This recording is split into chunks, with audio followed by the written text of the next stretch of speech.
Welcome back to Sustainable Old Men. My name is Paul Harvey. I'm a coach, a podcast host, and I do a few bits and pieces with video for various friends. Gavin, Gavin Lendon from Sustainability UK.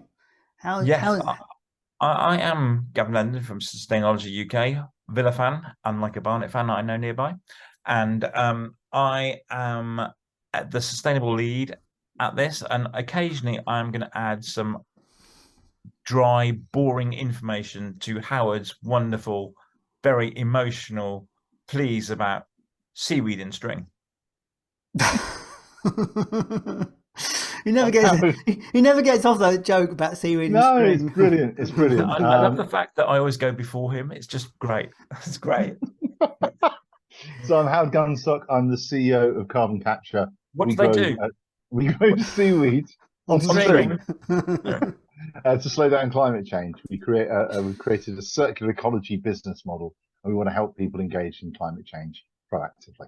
Viewers, for reference, it's actually rope. It's not string. I'm just being a little bit facetious.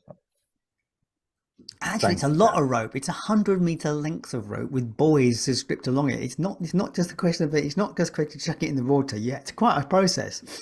Anyway, another time we will explore that process.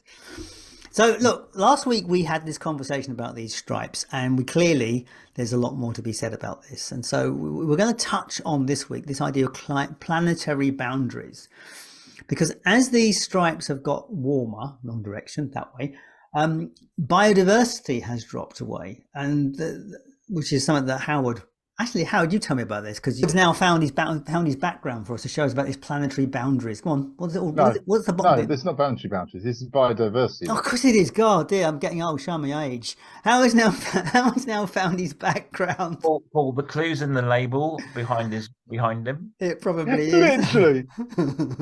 Okay. Look, So this is the climate stripes, but spread out from 1980 to 2018. right. And as you can see, it's got warmer. By the way, for those who want to understand, 1978 was a warm year. It's about there. I think that's it's either that's 1978 or that's 1978. I think it's that one. 76, I know what you mean, but I know what you mean. Yeah, that's the really hot year that everyone raves on about. But as our planet has increased, the amount of biodiversity, and that's animals, plants that are on our planet, has decreased. Now, some of that is through natural processes, but most of those processes from this side here, where we've had a bit more of a stable planetary environment, which has allowed biodiversity in nature to flourish. As it's got hotter, I'm just going to move across. As you can see, literally, as it's got hotter, the amount of animals and flora and fauna that we've had on our planet disappears to almost very little. And actually, in this time period, was it 60%? Or high, was it higher? I don't remember what the number is. In the UK? Yeah, in the UK. It's about 60%. Yeah, between 50 and 60%. Of all animal and plant life has disappeared in the last 40 years. Well, I know from the fact that when I was a kid going out with my father in the car, and when it wouldn't get anywhere, you would have to scrape the bugs off the car afterwards. And I know that I can do a journey anywhere, and I never scrape the bugs and the flies off the car. You don't see flies hitting the windscreen as much as they used to. So the question is, where they all gone? Is it the car been designed better so it doesn't kill as many flies, or just not many flies? Well, I mean, we've literally killed them on the windscreens, and then the volume of cars has killed out the sheer volume of flies that would be in the air, and then the heat that from our planet hasn't encouraged those bugs and flies to procreate and prosper, and so consequently they're not around. I'd also suggest actually the bugs and flies thing. If you look in that chart somewhere, there would probably be the introduction of glycophosphate. Tell us what glycophosphate is, Paul. It's the weed killer from Monsanto, which basically is something that they use as as a basic herbicide, but it's sprayed everywhere over farms. It's sprayed at the end of the season to kill the wheat off so it can be harvested quicker and dries out faster. But it doesn't just kill the wheat off, does No, it? it kills everything, and it kills invertebrates, and it kills all sorts of things. It's a really nasty material, and it's systemic, so it goes into the food supply. So it's actually in us. We are quite. So let's make this really, let's try and translate this to make this a little bit more, a little easier for some listeners to understand, right? If you are ill, if you're sick, quite often your doctor will prescribe antibiotics. Now, antibiotics are designed to kill off the bad bacteria that exists in your body, mainly in your gut, to allow you to recover. But what antibiotics don't do, they don't distinguish between good and bad bacteria. What they do is they just say, right, you're bacteria, I'm getting rid of you. And they kill all of your gut flora, or a large percentage of your gut flora, which is why after you are sick, quite often, there is a period of time where you feel weak until you've got enough sustenance and nourishment to recover. Now, just imagine how you would feel if you were eating vast amounts of processed food all the time. You felt sick all the time. You weren't doing any exercise, and all the time you were having antibiotics flush out your bacteria in your gut. Now let's magnify that and look at it in a similar sort of agricultural fashion, right? What we're doing is we're literally asking our planet to use the lowest quality product to be able to grow the most amount of food and use the most amount of pesticides to kill off all bacteria, good or bad, and then using stimulants that are generated through fossil fuels and petroleum to create artificial stimulants to encourage the plant to grow bigger and faster. Then you ingest it. Now, let me just be clear. Even if you wash your corn, your apple, your banana, the artificial fertilizers and pesticides are still inside that plant, that thing that you're ingesting. Even if you boil it to shit, you boil it completely, all the life out of it. When you ingest it, it's still there, and it will still carry on killing bacteria months and months and months after the food leaves your body. That is what we're doing to the biodiversity of our planet. We are literally creating things to kill off good and bad bacteria to allow food to grow faster, because farmers don't get paid on the quality of their food, just the volume of it. That was uplifting. Thanks for that. But I thought it was very clear. Yeah. Thank you. Build on that, Howard. As well as putting all the chemicals in, yep, you'll have the top bar. Can my beautiful assistant Howard point to the red lines, please? So nature has a brilliant ability to adapt. Theory of evolution. But between Howard's two palms, nature doesn't have enough time to adapt. As a consequence, it's facing, well, extinction for some species already. Mm-hmm. And what we have to remember, to add to Gavin's point, is the fact that we've got to this point of evolution after millions and billions of years. And in the last 200, we've decided to basically hit the crack pipe and get rid of everything. That's really what we've done. And however much we try to say that hasn't happened, that hasn't been man's fault, you can literally chart the stripes that are on Gavin and Paul's screen, and you can look at that with the increase of population. In the year 1880, which is, I believe, when the climate strikes first started off, or thereabouts, we hit just over 1 billion people that year, in that decade, right? And since then, we're now up to 8 billion people. And around about the First World War, even when we had the Spanish flu, we were still close to 2 to 3 billion. So in less than 100 years, we have tripled effectively Hmm. this population, and yet the resources on our planet have stayed exactly the same. But the way we had to do that was to mechanize everything, isn't it? We industrialized farming effectively. Well, we've industrialized farming, but you also have got to understand or put that into perspective that at the same time of that industrial farming, we've mechanized the extraction of fossil fuels. So, of course, while the species will grow massively in any environment, if all of the right resources are there, if there is any animal would prosper in an environment where all the resources are there. And the resources that we decided that we needed was the infrastructure of money and energy. With both of those, make hay when the sun shines. Yeah? Gavin needs to come in. Gavin needs to come in, I think. Right. Can I make a couple of points of what Howard's saying? Because there's lots of intricacies in what we're saying. Howard's made the point that we've industrialized farming, industrialized the process. That tends to be in the more developed countries as a consequence, well, not necessarily as a consequence, but the more industrialized countries now have much lower birth rates.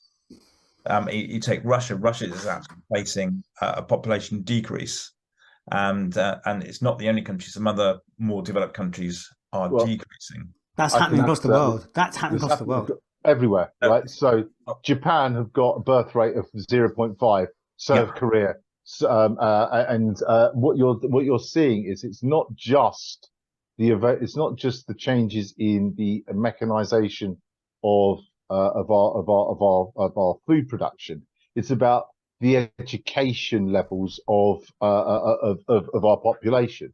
So as women gained more parity in the workforce, quite rightly, they deployed and pushed out their event horizon, having families. But what really changed things was the growth of the movie industry and cinema and television, because without that level of entertainment in the evening, guess what you did? Paul still does. Moving on swiftly. Another point I was going to make is coming back to the biodiversity stripes. Sure. Sorry. Using my wonderful female assistant, Howardo. We do have the issue is that we've talked about the declining species. Yep. Because the species that are, I don't want to use thriving because it's the wrong adjective, but the species that are growing are the domesticated animals that we use to farm, that we feed from, at the expense of lions, tigers, all the others.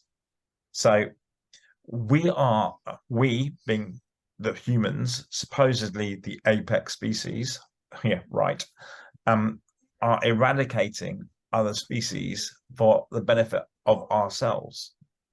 However, it's now becoming apparent that wiping out all the pollinators and all the bees, etc., is having a huge impact upon the planet as a whole. Howard, what's the quote about if you eradicate the bees? How long do we have? 3 years, 4 years? Yes, 5 years at most. Yeah. So if you eradicate the pollinators, there's enough. There'll only be enough food store resources for 5 years. That's it. Nothing else will happen. So you start to come into Black Mirror territory where you have mechanized bees. But let's have a look at.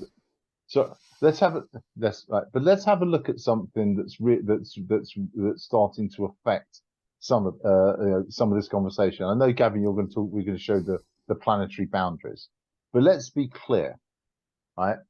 As we have grown as a species and a population, we've learned to become more and more niche with our levels of knowledge and understanding, right? So typically, bookkeepers became accountants, you become this grunt, maths, bookkeeping, accounting. It just becomes more and more niche, etc. and our ability to understand the world around us becomes less. So the brain of the Homo sapien was bigger than our brains now because they had more things to deal with on a daily basis. Our brains have shrunk in the last 300 years significantly. Why is that? Why is that a problem? Well, it's a problem because all of a sudden, if birth rates are happening at 50%, and I'm not, which is a clear fact, you can see that on the World Metrics website. You will be able to see that what will happen is over the next 10 to 25 years, we'll go from 9 billion, which is where I think we'll peak in a few years' time, right, to 5 billion within a generation. That will destroy economic growth in every country in the world. It's already done. It's already done because it's already destroyed. It can't come back because you don't have those young people buying. Even it's going to happen well before then.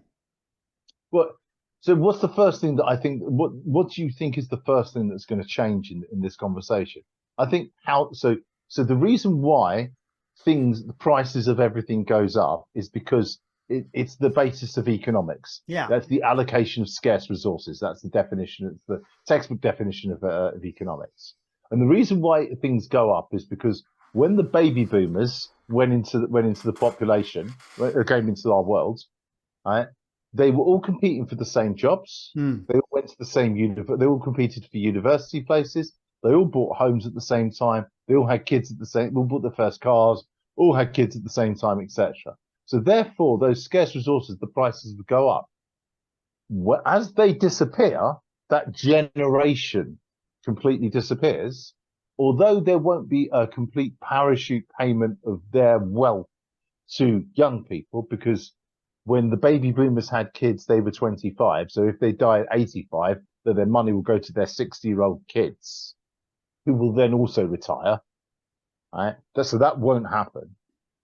What we'll notice that will happen is that the things that are most expensive and scarce, like houses, won't be.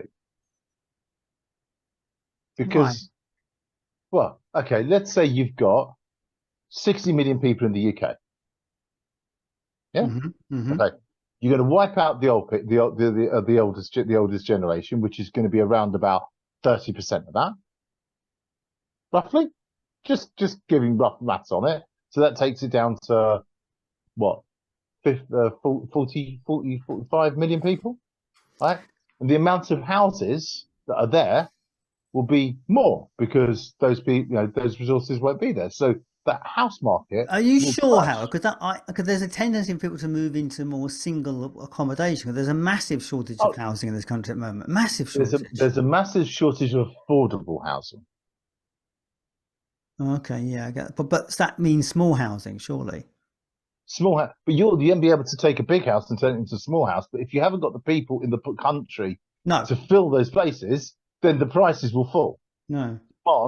Demand will decrease because there's not enough people to go into the house. Therefore, the price will fall. It won't happen immediately, but I'm pretty sure that some of this is happening in New York already. So New York has always had a property problem because it's a service-based industry. It's been very difficult for people servicing the services, if you like, the cleaners, to find places to live.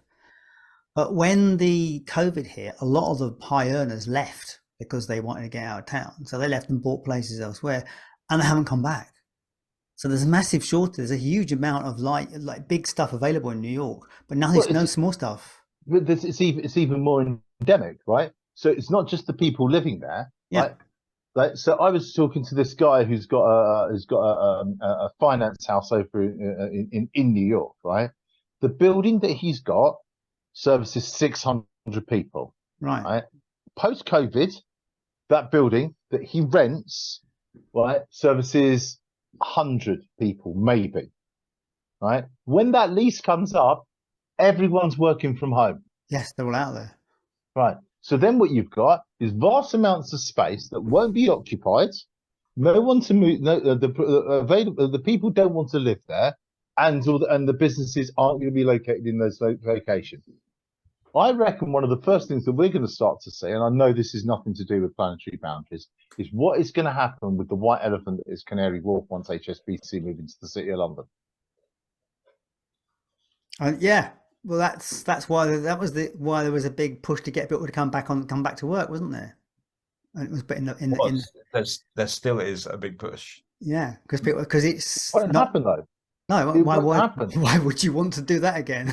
You've opened up Pandora's box, and it's nicer most of the time working from home, as long as you can go into work occasionally into shared occupancies and co-hosting and cohabiting work.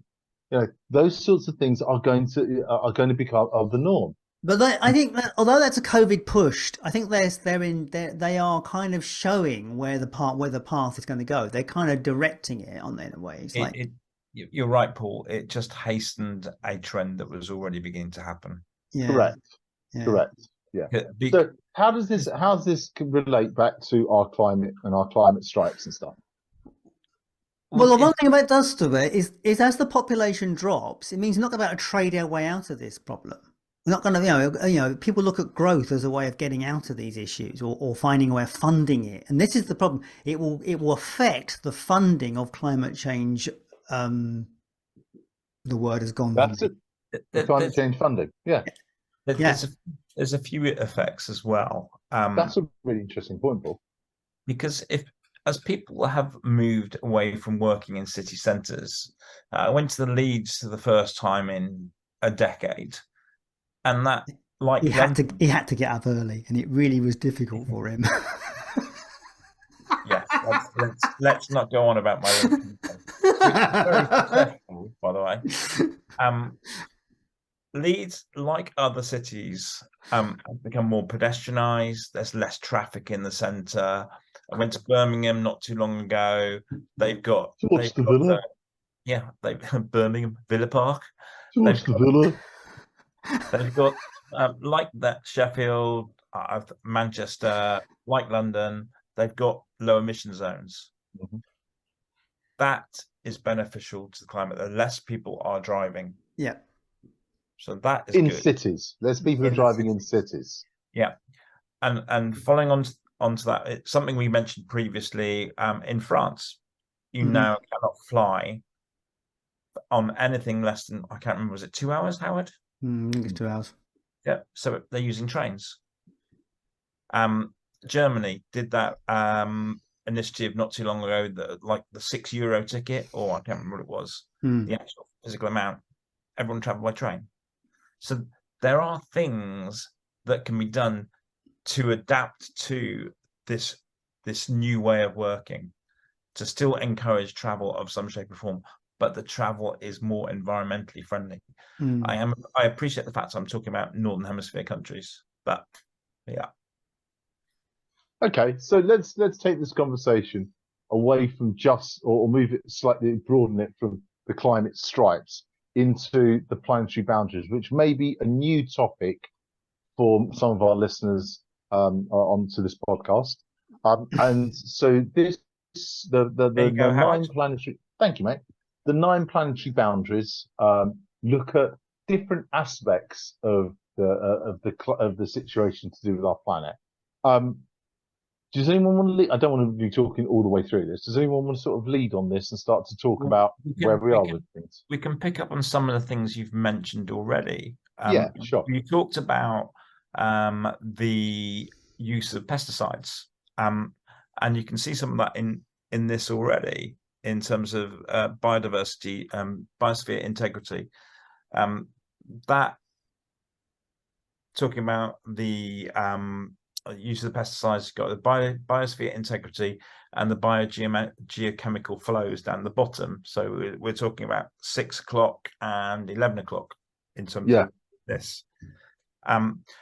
In fairness, we do like good news on this thing, and we didn't start with good news on this episode, but we have some good news, because we are sustainable old men, and we can remember there was a massive campaign about fluorocarbons and CFCs going into the atmosphere from our deodorants and our refrigerants and everything. And you can see the ozone depletion doesn't have a bar at round about 3 o'clock because the ozone hole is closing. Mm. And it closed by 2060, won't it? Yeah. But that goes back to a point that we should emphasize. When the human race puts its mind to something, it can change, it can fix things. Yes. Problem we've got in terms of the climate strikes behind us is we haven't got to that point. What is the difference? Why was that CFC agreement so powerful and so immediate and so accepted? I mean, it wasn't an easy thing to do because aerosols and these refrigerants were in everything. Yes, and yet somehow the US got behind him, and they had a whole government department in the US whose total job was to help the industry find solutions. Can I take a punt at this first before? Yes, please do. Before Howard comes in with an emotional plea, I'm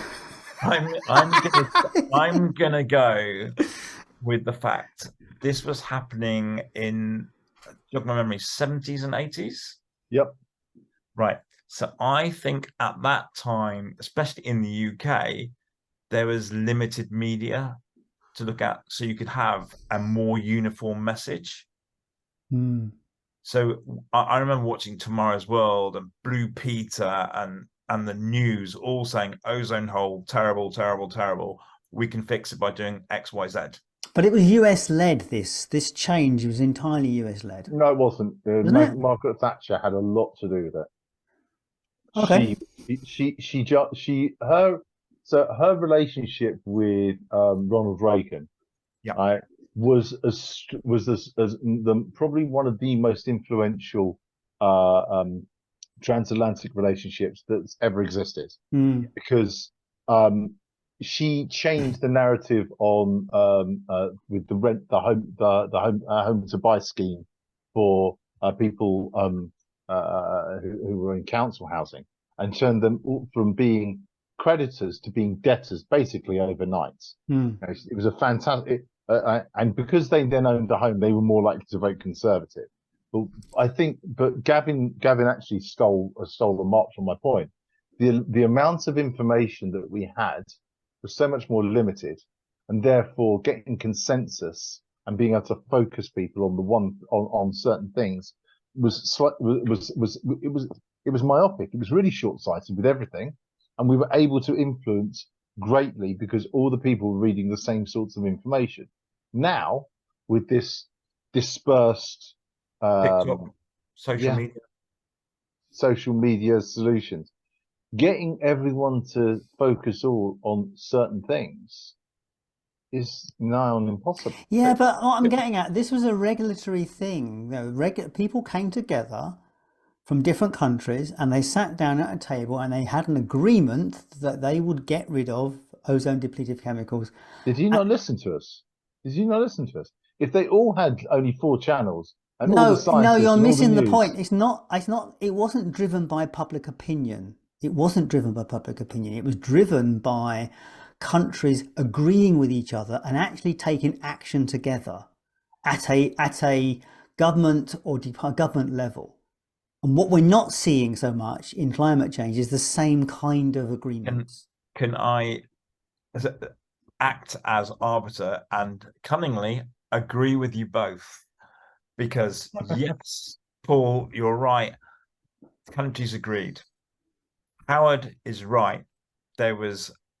So the countries agree, and then there's a single or a limited number of media channels for the population. Yeah, but look, governments can get people to manipulate. Governments can manipulate the media enough to get the decisions they want. They've done it before. Brexit didn't happen. They were so much more naive. No, going off topic. I know I am. They were so much more naive. All right. I accept you. That's true. People were naive. Yes. Yeah. We'll move on. So apparently. What is interesting about this chart is the 6 o'clock phosphorus and nitrogen. Yeah. So That has been the growth of population in the world. That has been what's made the difference and so sustained us. So let's look at that phosphorus and nitrogen and the biodiversity integrity. So when you look at artificial fertilizer, now I forget what it's called. Was it flow? What's the phosphorus nitrogen?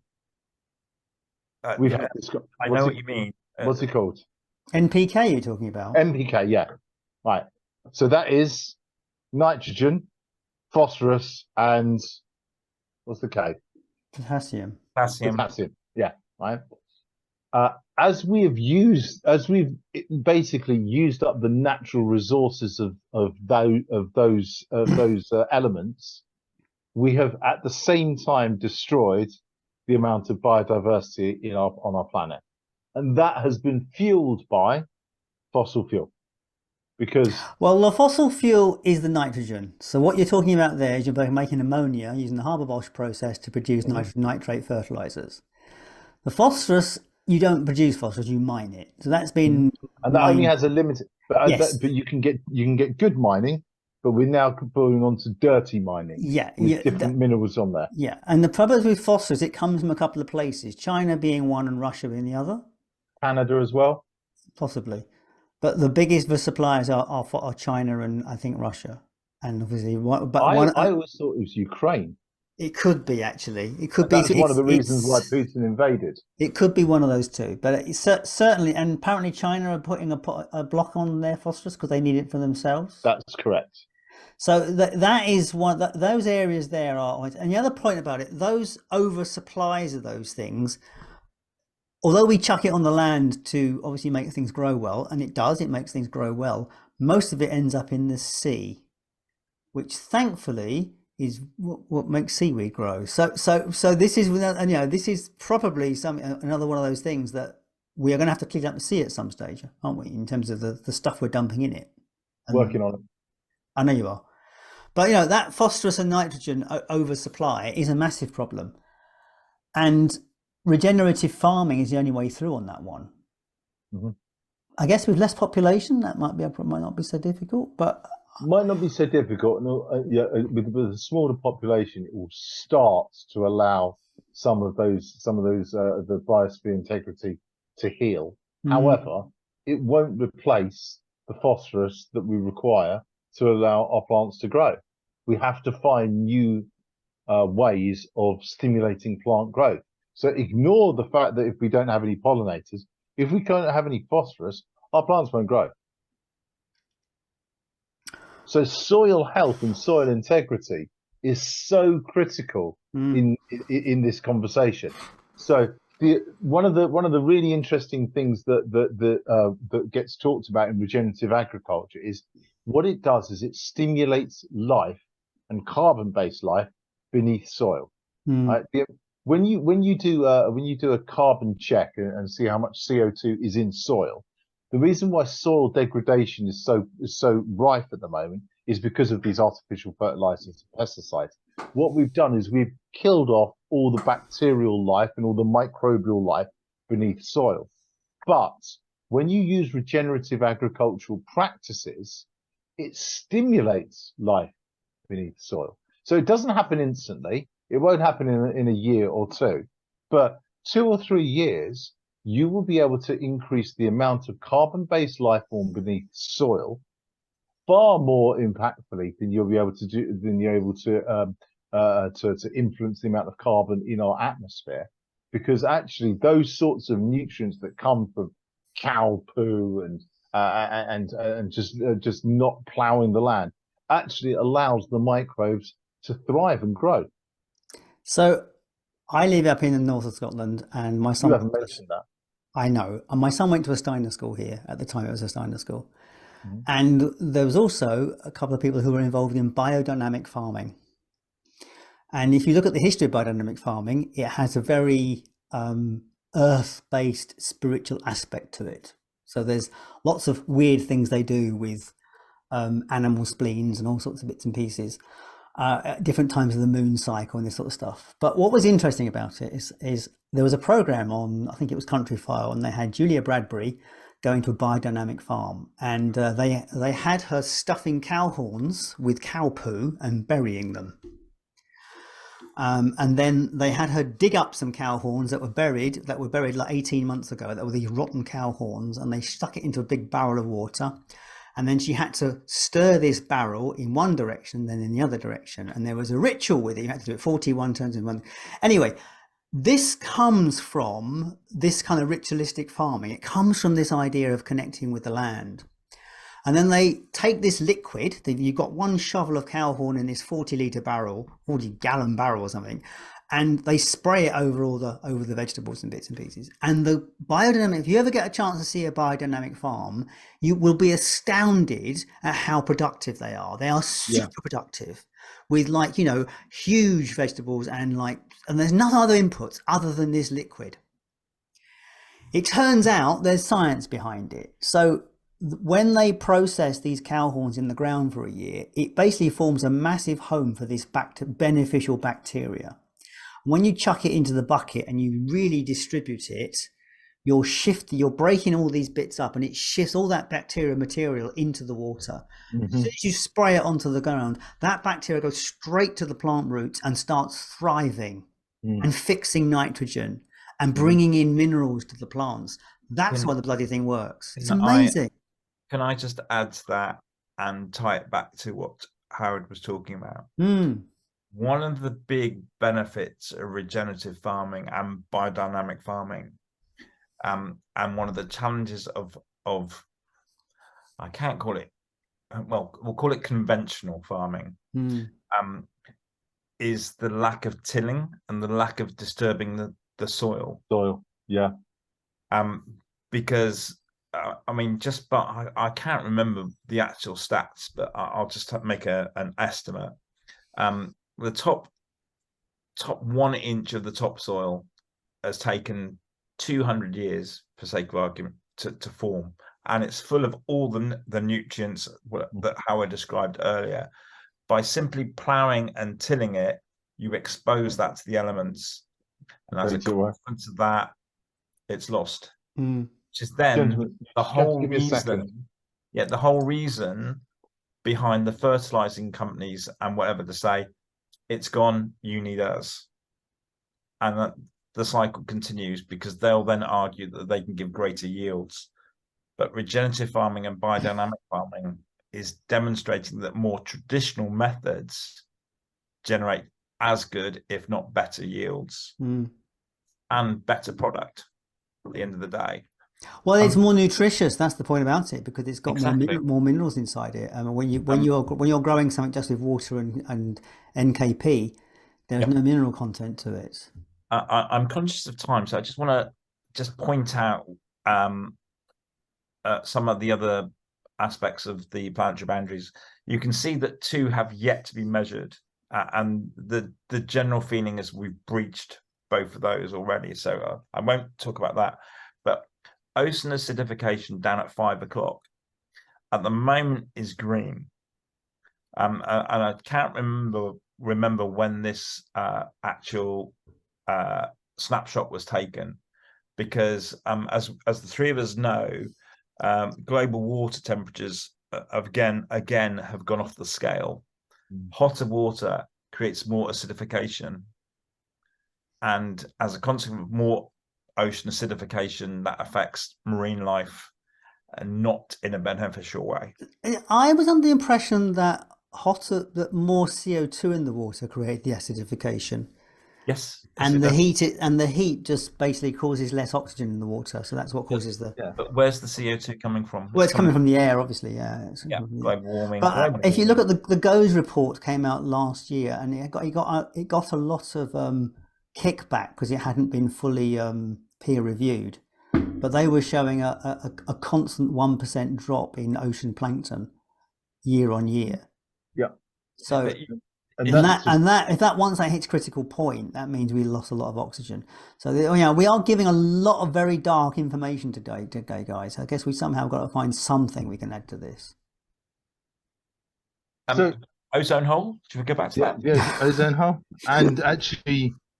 we can sort of talk about the functional diversity and freshwater use. So we are getting much better, much better at using the resources of water more efficiently. With the site, if you take away America as a key player, and I do understand that they're not always as efficient, but we are getting much cuter at things like vertical farming and growing our fruit and vegetables in locations that we wouldn't necessarily typically grow them in. That's down to resource allocation. But when we start to get better at other sections of this really important and view of our planet, and actually look at it as a whole, we will get better and find more cute and more effective ways of solving the problem. I know carbon capture looks at ocean acidification as one of the things that we're trying to sort out and support marine biodiversity, but actually there will be other sections of this problem, of this chart, that other people will start to have ideas on how to solve. Yeah, Paul, building on that point, humans don't always get things right first time, but we do have a habit of learning up from our mistakes. Yeah. Howard, whilst I just waffle on, can you get an image of the Aral Sea, ARAL? It's so cool. The Aral Sea. The Aral Sea, Paul, is it was the third or fourth largest lake in the world. It's gone, isn't it? It's not there at all anymore. Gone. And why is it gone? Because it's irrigation. Wasn't it always for irrigation? Used it for irrigation. And coming back to Howard's point, we're now learning how to do things better. So the Aral Sea split into two lakes. There was the northern bit and there was the southern bit. The northern bit was smaller. Can you stop sharing and I'll try and put that on the screen? Sure. So carry on talking. I can do two things at once. The southern section has gone, but the northern sea, the northern element is now coming back. So the four images on the Wikipedia site down the bottom right hand corner are endemic of what actually happened. Basically, pull this up. Yeah, the entire lake disappeared overnight, but it happened over 30, 40 years. And it was basically perfect. Brilliant. That's brilliant, that one there. Because you can see where the lake was and where it is, and the southern bits even disappeared even further. And that was purely because people were trying to use it to irrigate cotton. This is very hungry, very thirsty cotton, isn't it? Yeah, but as Howard says, we're getting better. Admittedly, we've made some horrendous mistakes. And this, I did a post about this not too long ago, and it was a very successful LinkedIn post, and it's still on my timeline. Howard, if you want to go and look at it, if you're interested. But that's I think that's probably where we come back and where we can sort of bring this conversation sort of to a close. Can you stop sharing? Yeah, certainly I can stop sharing. I think really the long and short of it is, when we put our mind to it and we start to understand what the problem is, people will we do as a species start to solve problems really proactively. Yeah. We now have an ability to share knowledge globally using a global infrastructure that is the internet. So when there's a problem that actually there's a solution that actually solves a problem that we all can get behind, then it will be adopted en masse, because we will have no other option other than to have to adopt it en masse. And I do think, to Gavin's point, we are slow learners. We are slow learners and poor to adapt to change. But all of a sudden, when our backs are against the wall, we do fight back. And I guess that's the positive that we can take. There is always an opportunity to fight back. The important thing is who are the leaders that are going to make the stand? Who are the people going to stand up and say, I'm going to do that? And I want that to be any one of our listeners, anyone. Do it in your community. That's the point. Be in your community. And this thing about food, if you can buy better quality food, do so. Yeah. If you can grow And your local. own, if you can grow your own food, that is the best of it. I have a little plot in the garden, and nothing tastes better than the salads I have every day out of that garden. It's amazing. Mm. You know, Yeah. and I use biodynamic processes to grow out in the garden. So it is fascinating what you can do. I even made my own biochar, as it happens. Yeah. So, Wow. what brilliant one-liner are you going to finish this call on, Paul?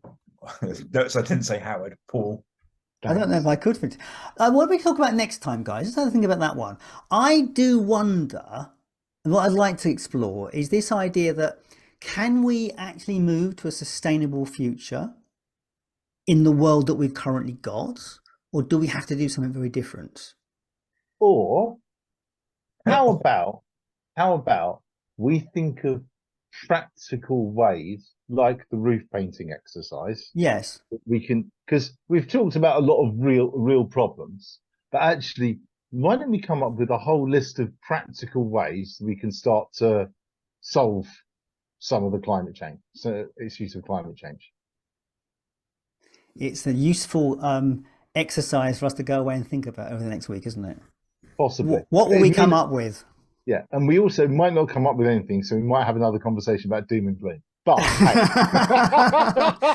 But this is what this is about. This is us having the difficult conversations about climate change, because these are what need to be had. So thanks a lot, guys, for being here, having these difficult conversations with me and keeping me straight. Thank you. Cool. Thank you. Cheers, guys. Thank you.